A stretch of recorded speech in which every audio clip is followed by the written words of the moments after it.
ආයිබෝන් කියලා පිළිගන්නවා next generation YouTube channel එකට.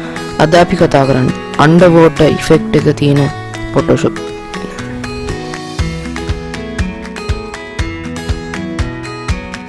හරි අපි දැන් වීඩියෝ එකට යමු. මුලින්ම ඔයා Photoshop මෙන්න මේ විදිහට open කරගන්න ඕන.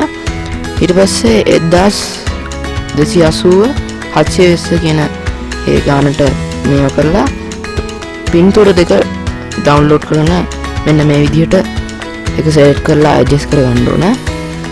බලන්න පේනවා ඉතින් මෙන්න මේ විදිහට තමයි දැන් මේව කරන්නේ. හරි.